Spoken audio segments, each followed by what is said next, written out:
Fair enough, fair enough. Srini, I wanted to understand from you, you wanted to add you can, but also a little bit I wanted to understand from you, how is the rest of the cricketing world looking at the BCCI T20 Women's League? And are they also equally excited? Because obviously we want global participation. What do they make of this, the league coming up? Yeah, okay. I'll come to this. Just a small bit on the branding and the commercial aspect of this. Hmm. So the women's T20 challenge that happened this year, early before the IPL began. I remember one of the top executives, industry executives, who we were generally chatting about women's T20, what kind of sponsorships are coming in. I still remember where exactly I was standing, what hour it was when that guy excitedly called me, Dipti, and he was like, can you believe it? Hindustan Lever has come back to support women's cricket. This was his line. I'm sure if he's listening to us or if he listens to this conversation later, he'll come back to me and he'll remember this conversation. A top guy, like in the industry, he was excited. He was excited when he called me and he said, "Can you believe Hindustan Lever?" Why he said this is because he doesn't remember the last time that Hindustan Lever had come and sponsored women's cricket. Okay, Yeah. or rather cricket. Sorry, not women's cricket. Last time that Hindustan Lever was in cricket, FMCG has given way to these new age businesses and tech and fintech driven businesses that have come and enveloped the sponsorship space today. So that guy was excited that they've come to women's cricket. Boost ka couple Dev, boost ka jawab nahi, and finally after all these Hmm. years, Hindustan Lever steps in again. What I'm trying to say from that very perspective is that imagine it's been a male dominated sport in a country like India, where again the whole idea of IPL when it started back in 2008 was based on the whole idea of family entertainment, right? At 8 p.m., 7:30 p.m., 8 p.m. in the evening, it was basically conceptualized to cater to primetime viewership for our entire families, which means not just us and the guys in the house, but like mothers, daughters, sisters. There was supposed to be something for everyone, right? So I think this just kind of brings it a full circle, where an industry which was completely untapped from a woman's perspective is now waiting to jump in. If you ask me, I would like to believe sky is the limit. Sky is the limit in terms Hmm. of from a branding and commercial exercise and what can be achieved in this space, right? All that BCCI needs to do is invest in some nice niche marketing. Yes, Shivani, you saying something? Yeah, no, obviously it will require a little bit of initial perseverance and investment on the part of the board. But I think the vision that you have outlined that the board has in your story on Cricket Next also shows that the BCCI has that commitment.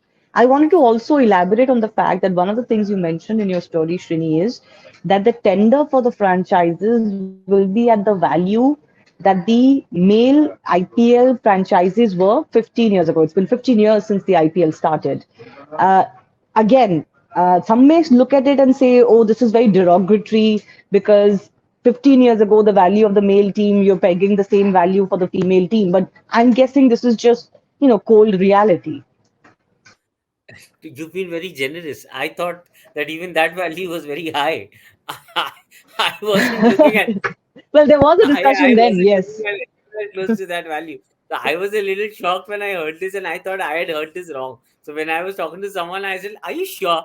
And like $67 million was the cheapest IPL franchise Hmm. in 2008 when Hmm. Rajasthan Royals Hmm. had bought that franchise. 111 point something was where Mumbai Indians, the costliest franchise in the Mumbai. IPL.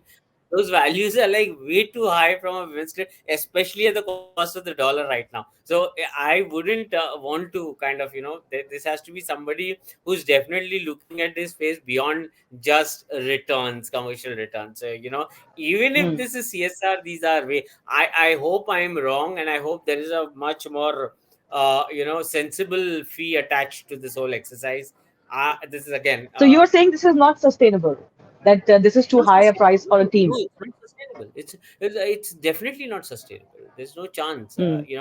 And I would like to believe that sell it cheap, sell it over a period of time, and then allow it to grow, and then Yeah. kind of bask in the glory of a property actually, catching the interest of a fan rather than doing all the fanfare now and then struggling for the next 10 years to see whether it is able to sustain or not. Right.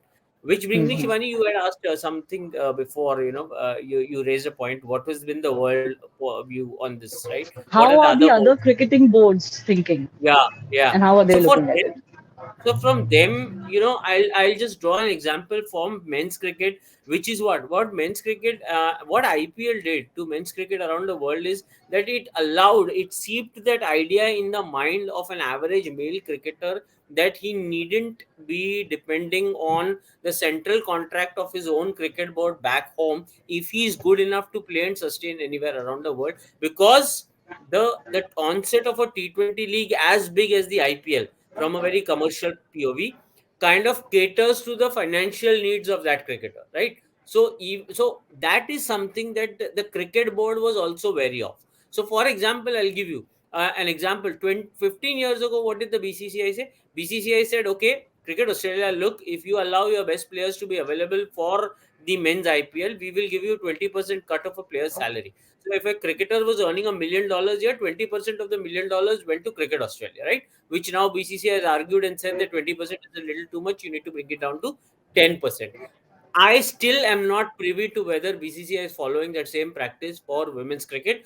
Although I would like to believe that that kind of a pay cut facility will be there. That commission is going to be there to keep these cricket boards interested. Which means that an Alyssa Healy, if she were to like kind of come in for whatever an X amount of money, a percentage of her fee would go to Cricket Australia. Or same would be for Deandra Doughton, or maybe Deandra Doughton is now not a centrally contracted player with the West Indies, so maybe that may not apply in her case. But I'm only thinking that if it applies to men's cricket, it should apply to women's cricket. But that said, remember, this is a case of, but the player being wary of its board and the board being wary of its player. So while the player is wary of the board and says that, listen, I cannot step out of my crease all the time because the board is watching me, the board is also careful at any given point in time that I need to allow my player to go and participate in a league outside where there is good pay, because if I don't do that, the same player tomorrow might say, listen, I'm not interested in your central contract, right? Yeah, So there needs to be a parity, a level playing field in terms of thoughts being processed here. yeah.